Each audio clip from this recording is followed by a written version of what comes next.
Hello yet again. It's that Damon's List DP. Yeah, it doesn't work that well. Anyway, how are you guys doing? It's been a while. Well, about a week.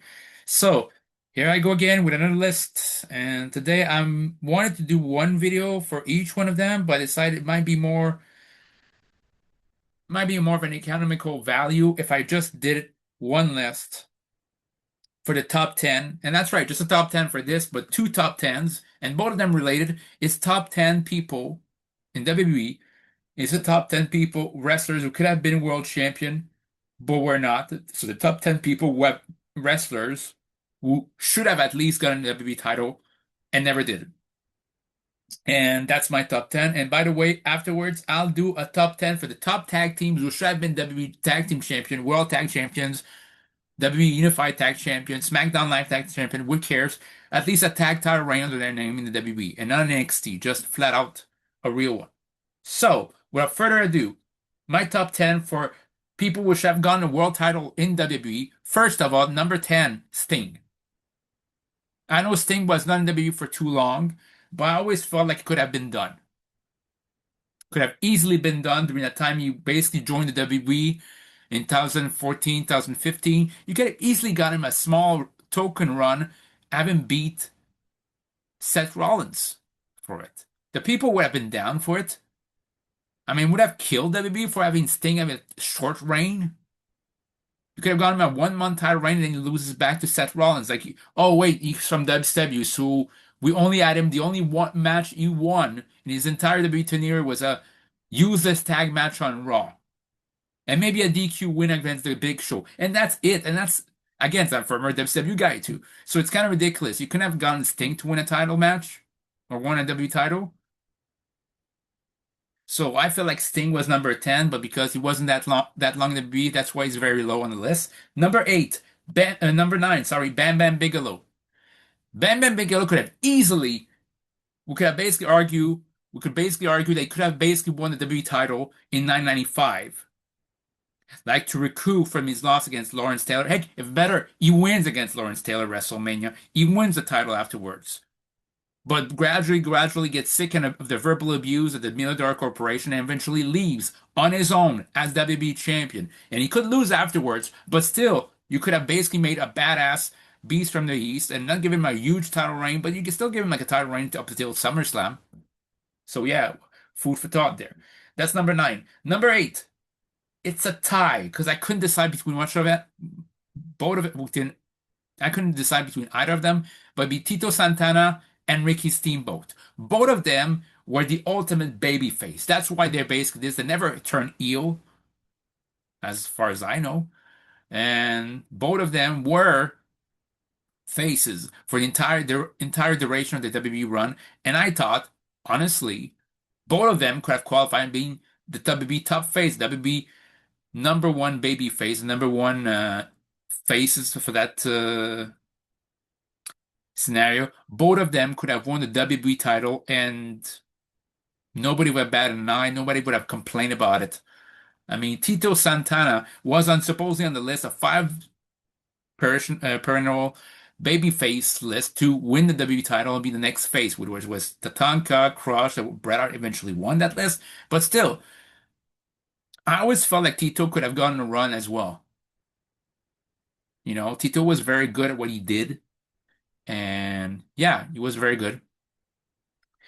And he was a former Intercontinental Champion, a very over Intercontinental Champion, was two-time Tag Team Champions. He was there from the very first WrestleMania. The guy is the winner of the first ever WrestleMania match. And the moment he leaves WWE, it's not meant as a big deal. After he stayed 9 years, he was up to WrestleMania 1 to WrestleMania 9. God forbid, you could have gotten him to the WrestleMania 9 card and have him win there. His WrestleMania losing streak had been used as a huge storyline. But you didn't. So yeah, screw you. Tito Santana could have been a WWE champion. Maybe not a long run, but 3 months. And Ricky Steamboat, same thing.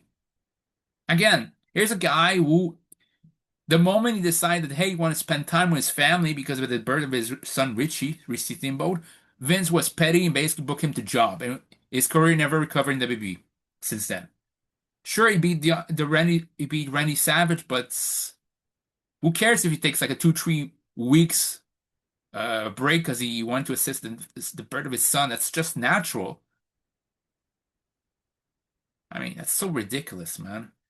Had it been Roman Reigns in the same period or Hulk Hogan in the same period, he wouldn't have batted an eye. That's for damn sure. But Ricky Steamboat's a great consideration. Ultimate babyface, was very good in the ring, was very over. Why not?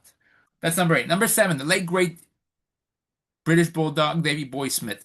Sure, he beat Bret Hart in Wembley in his hometown of Manchester, England. But I always felt like British Bulldog could have been in consideration for being the WWE champion. And surprisingly, maybe not as a babyface, but as a heel. Never forget that the guy started and ended the 1995 Royal Rumble with Shawn Michaels. Both of them were the first one and last one out. And like with usual, when Shawn is basically in the last few people in the ring, it becomes a match at the end.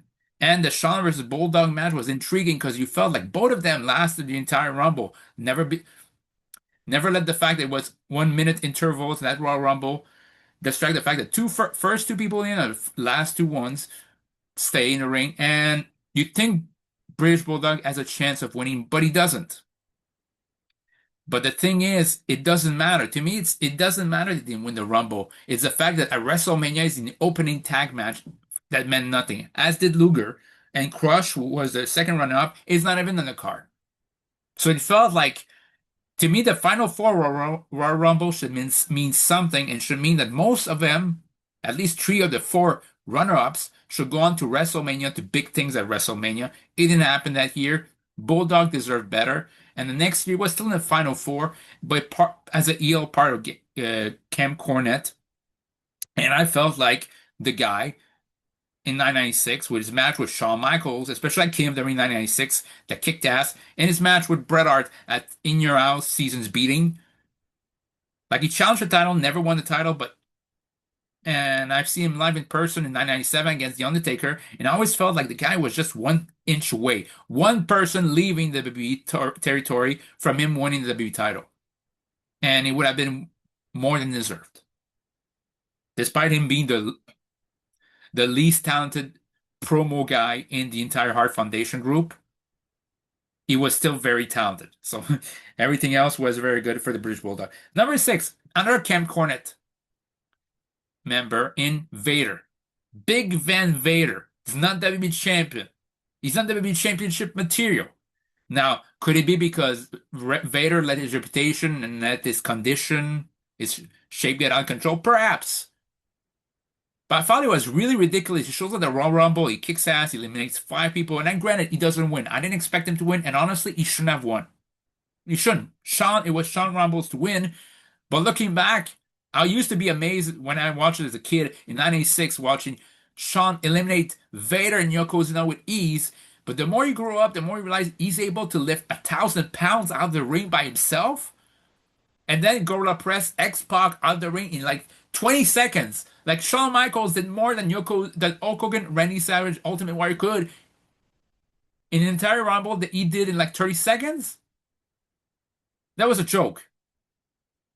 And yeah, but Vader should have won the WWE title. I still maintain the right result was made at SummerSlam 996. Shawn should have won, practically because, not just because Shawn I wanted to keep the title to the Survivor Series, but look at the rest of the card. It's basically only heels that win that win matches. Like, that show was basically plagued with everybody being an heel winning. Austin beat Yoko. Owen beat Savio. Smoking Guns retaining title, and I don't know why. Goldust could have easily lost to Mark Merrow. Mark Merrow debuted the Wild Thing, which is a shooting star press. We did it so well, and they let her kick out, which should have been the finish of the match. Jake Roberts, for no reason, lose to Jerry Lawler when he's coming back for his revenge. Mankind, at least there was a reason for Mankind winning because Paul Bearer turned on Undertaker. But if it wasn't Shawn versus Vader and Sid beating Bulldog, every other match involved a heel winning at SummerSlam, and it's depressing. So I completely understand Shawn winning. He should have won. But however, the next title match he should have had, maybe at In Your House Buried Alive or at Survivor Series, Vader should have won. Vader should have won. Or better yet, if you're really intent on having Shawn put over Vader anyway, why not the Final Four? Why not have Vader defend the title against The Undertaker, who he screwed and beat at the Royal Rumble 97? Imagine Vader versus Undertaker at the WrestleMania moment. You could have had with Undertaker tombstoning Vader for the win. Like there was many times during that interval. If you don't want to give him a long reign, I get it. Maybe Vader was past that point. Was past the point of like more than 2, 3 months reigns. I get that point. I wouldn't have given him for that long either, but you still could have given him. Anyway, that's for Vader. For number 5, Jake the Snake Roberts. And I know Jake the Snake Roberts, there was time you could have done it. And I know the main reason isn't because of the booking, but because Jake was not reliable. But Jake was so over, was so popular, you could actually justify, which is his face or as a heel 91, 92, give him the title. I mean, he has a magnetic presence, compelling promos. He doesn't need to yell. He's so different from the rest.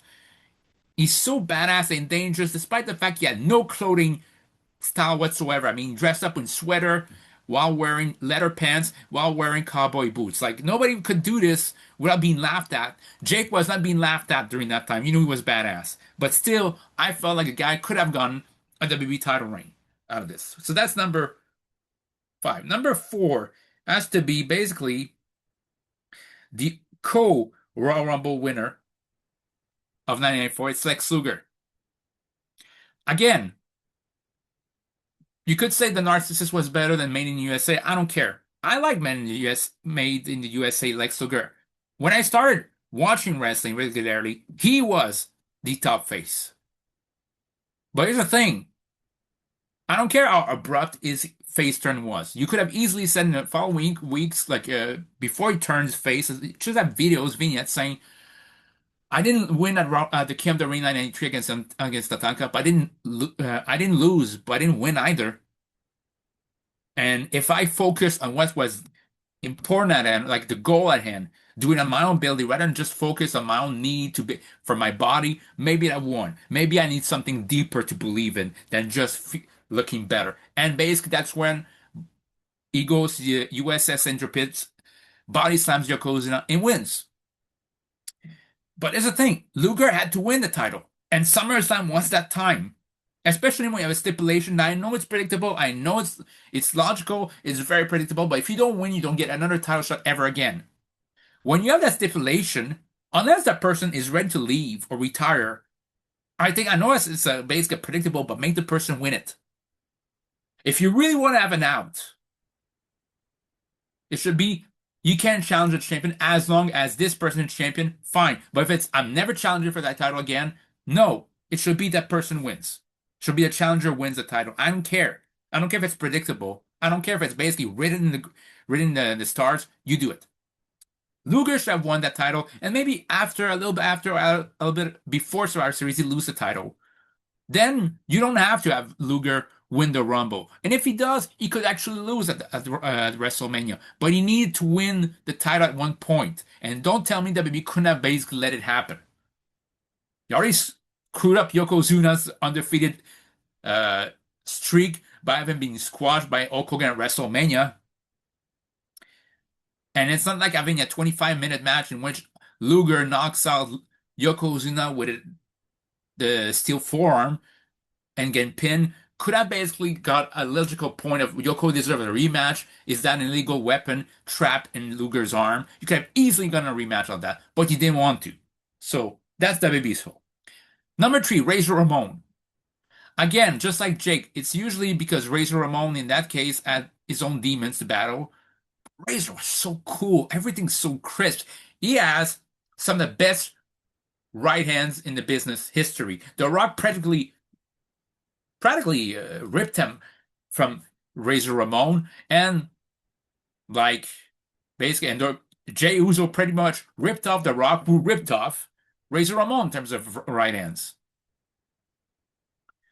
His promos are damn good. Yes, he was basically a rip-off of Scarface. And guess what? Al Pacino said that basically he did it better. And I'm thinking that Al Pacino knows what he's talking about in terms of acting. So Razor was great, was so cool, and he could have worked as a face. He could have worked as a face champion, could have worked as a heel champion. I felt like he could have tried.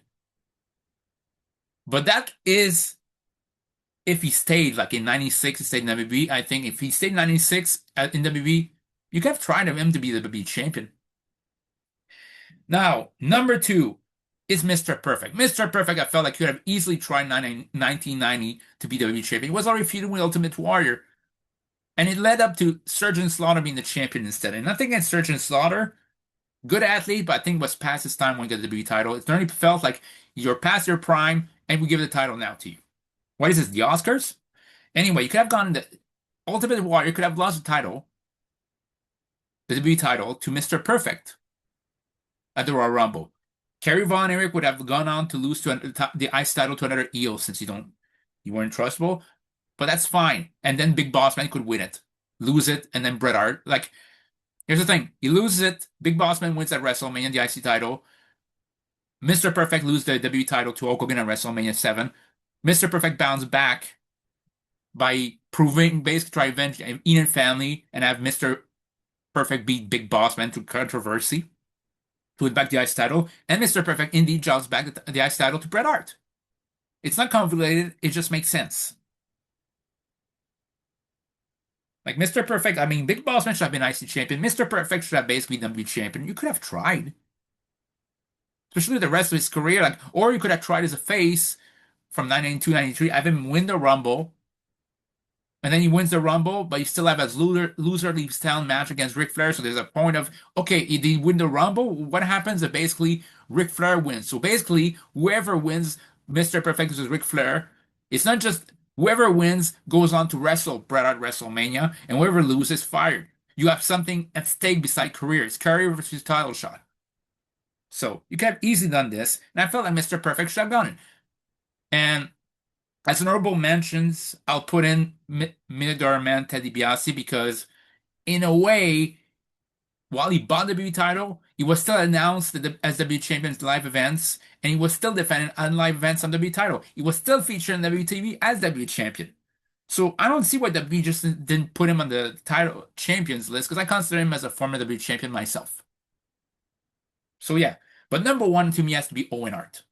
I can't do a joke category. It's Owen Hart. Owen Hart should have been W champion.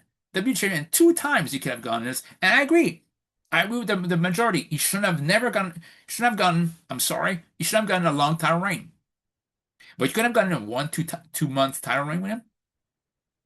You could have easily gotten him to win the title at SummerSlam 1994. Actually, scratch that. I still want Bret to get a win over Owen. But you could say that Bret never pinned Owen, never submitted him, he just got out of the cage.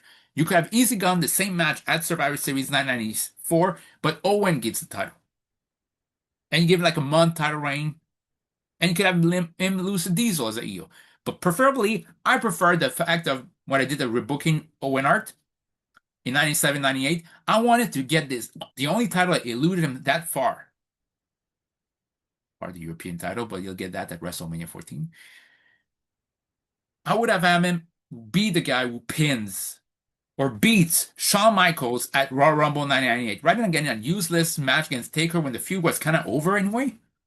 You can have Undertaker and Kane. There's another way that you can have end the card, still the same way, but Shawn versus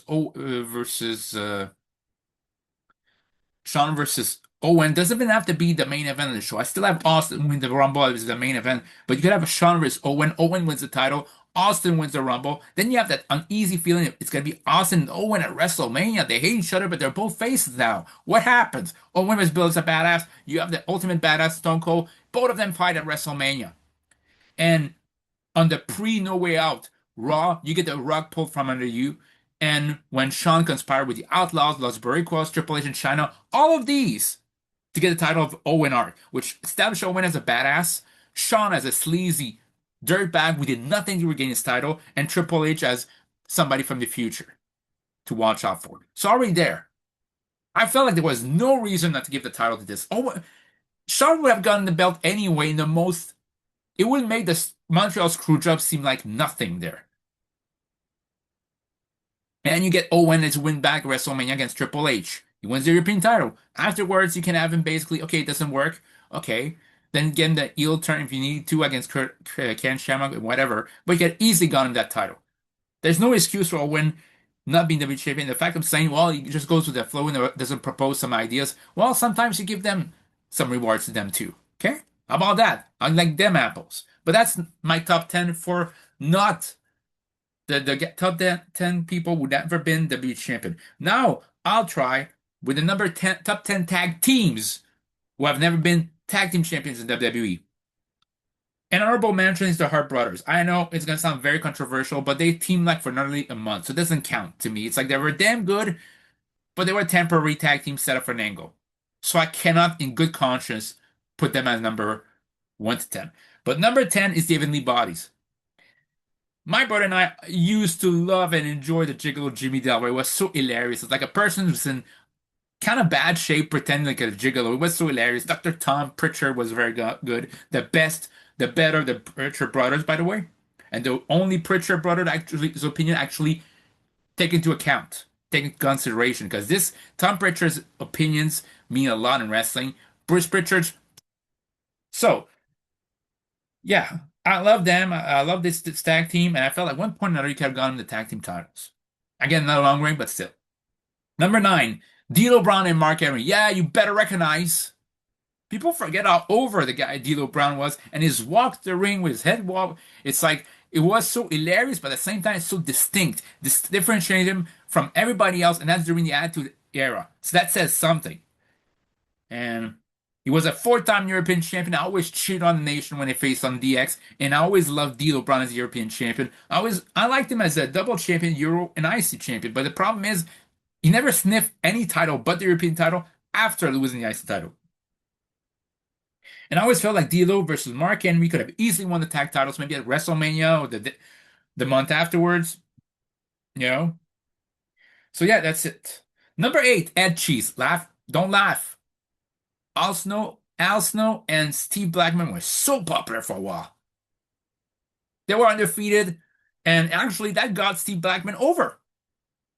Al Snow was regaining his overness after because the WWE decided it's a great idea to make Al Snow lose his prop head, which was basically one of his great source of popularity. And they both reestablished themselves. Al Snow has been goofier than before. Steve Blackman's a badass. And yeah, Wally was a stupid tag team name, but you could have put him in like basically included them at WrestleMania 2000, put them in the tag title match, rather than having them facing TNA. No, not the promotion, but Tess and Albert. Tess and Albert should have faced like D'Lo Brown and Godfather and Big Boss Man and Bill Buchanan. And you can have AP in the same match. You can have that four-way match to start. You have another tag team match later on that card because it felt like you could have easily combined two of those tag matches, use this tag match into one. And then it'd be for the number 1 contendership. Then you establish the next month's pay-per-view who's going to challenge for tag titles. But anyway, I digress.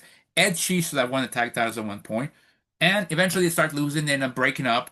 Steve Blackman goes for the European title, the Hardcore title. Snow goes for the European title. And then you could have a small reunion of Ed Cheese, and that's it. Again, not a long title run, but you could have done so for them. That's shame on you, WB. Number 7, Enzo and Cass. If tag team we're talking about very over, despite some comedic effect, Enzo and Cass were there. Yeah, Enzo was annoying, but Enzo and Big Cass together were money. And the fact they never won the WWE title, WB tag title, sorry, WB World Tag titles, WB SmackDown tag titles, name them. The fact they never won it is a disgrace. Some people, some tag teams that are not even over won the tag titles, but they couldn't win the tag titles? Are you kidding me? They were so ready to break up something that worked in NXT because guess what? Vince McMahon's like, it worked in NXT. I can't wait for it to not work in WWE.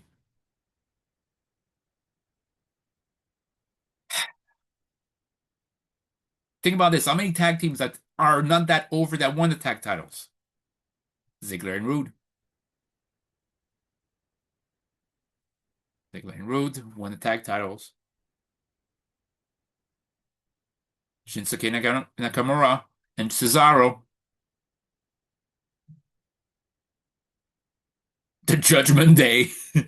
How many tag teams won the titles that were not over that won the tag titles? You could have gone into Enzo and Cass, which selling merch. They were the closest thing to the New Age Outlaws. But you know what? Back in the day, you actually gave the title to New Age Outlaws. Why can't you try it on them? So ready to break up tag teams. Start to get over. Let's start about thinking of breakup, or just ride the wave of momentum. And the moment doesn't work, then you break him off, but not beforehand. That's number seven. Talk about another tag team with momentum that you never pulled the trigger on. Crime Time. JTG and the late great Chad Gaspar. Why couldn't you have gone them attack title runs? Especially when the alternative was Kate and Murdoch, who every time they came out, I could hear their song damn good because the crowd was silent. Again, nobody's asking you to give them a 7 year title reign, not even 7 months. But you can have given them 7 weeks. Number five is a preference of mine, Power and Glory. That the Powerplex. Hercules is a damn underrated wrestler. I'll repeat it. Hercules Hernandez was a damn underrated wrestler and never got his proper due. And I felt that's a way to get his proper due. You can't give him a single title and give him a tag titles with Paul Roma. Paul Roma is with damn talented as a tag team wrestler. In fact, I thought his niche was tag team wrestling. You could have done this again. As much like the Hart Foundation, they didn't need to go to beat or lose the tag title to Nasty Boys. Could have easily had a tag title match, in which case Power and Glory gets squashed at WrestleMania. Like you could have gone the Power and Glory tag title match. You could have gone them winning at the 1991 Rumble. They keep the titles to WrestleMania, and they get squashed WrestleMania against the LOD. And LOD keeps them till the end of the year. Anyway, that's a preference, but it's not exactly like a shame. Number four, Razor Ramon, the 123 kid. In 1995, late 1994, early 1995, and even late 1995, Razor and X-Pac, 123 kid, wrestled a lot as a tag team. And I felt like they created such a bond, such a great, and knowing that they used to get part of a clique, I'm surprised they never won the tag titles. And I felt like that's something around the In Your House, Great White North. You could have easily had Razor and X-Pac win the tag titles. That's chemistry there, and why not? And it would have basically made the breakup angle so much more potent there. You know, you could have guess what? You could have gotten them to win the tag titles, like I don't know what, one In Your House. They lose them back, maybe In Your House, Great White North.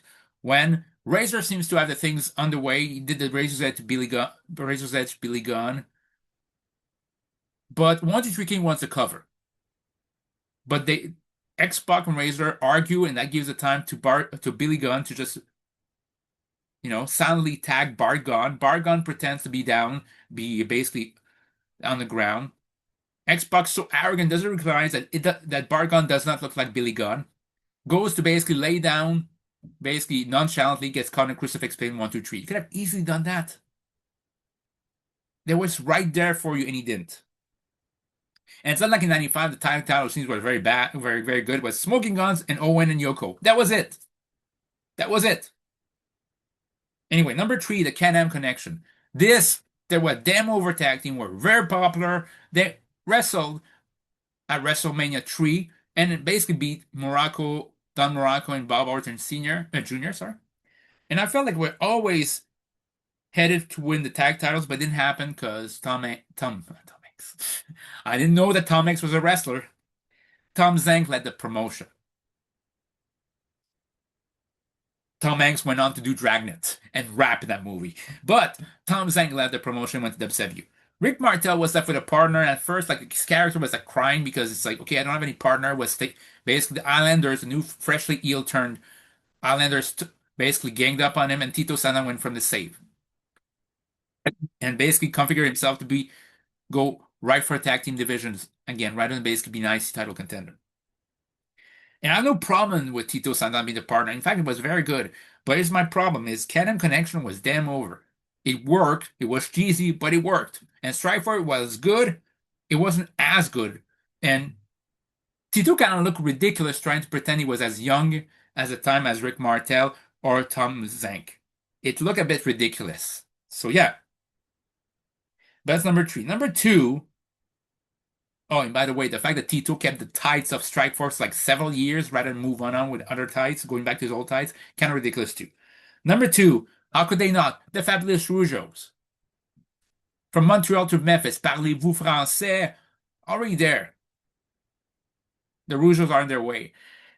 It's like the moment they turned heel, they were so hilarious, funny, and you're right. The Rougeau bomb, Their finisher, to me, was very good, very efficient. And there's no good reason. I know that Jacques Rougeau's been tag team champion. The Quebecers, a very good tag team, but he could have gotten the tag titles with Fabulous Rougeau's. I mean, should that be an indictment of the tag team division at the time? It was so filled with great talent that the Rougeaus couldn't get that title. And that's the reason why they stand out over other teams. Is that they could have won the tag titles and nobody would have batted an eye. I mean, they were so hilarious. They were so funny. They weren't menacing. They were sneaky, but they were talented enough for you to believe they could win the tag titles. And Jacques Rougeau's selling was hilarious. But number one, again, is I cannot make a joke about it because we're tag team for so long and should have gotten tag titles, a real tag title, and not one overturned, and that's the Rockers. Shawn Michaels, Marty Jannetty. I mean, there's no better tag team in wrestling history, in WB history, that has not been tag team champion. That's a crime. That one is a crime. There were many chances you could have gone tag titles to the Rockers and you didn't. I don't care if they were party animals, then that justifies not giving them a long title reigns, but you give them a title reign. Again, and I don't want to hear like, oh, somebody was out of control, was out of control. You know what? Some people were out of control, they still getting tag titles. Supposedly Billy Gunn and Road Dogg, while we're out of control, they still getting world tag titles. Maybe you just have, I don't know, people talk them or basically talk to them saying, hey, if you don't watch out, you're gonna be fired. Hey, Jim Neidhart was out of control sometimes. Still was world tag team champion at the time he was out of control. I don't know. Or maybe, just maybe, Vince could have been a better boss and be more reasonable with his schedule. How about that? But that's my top 10 list for best not tag champions and best not world champion WB. Let me know what you think down in the comments down below. Later, guys.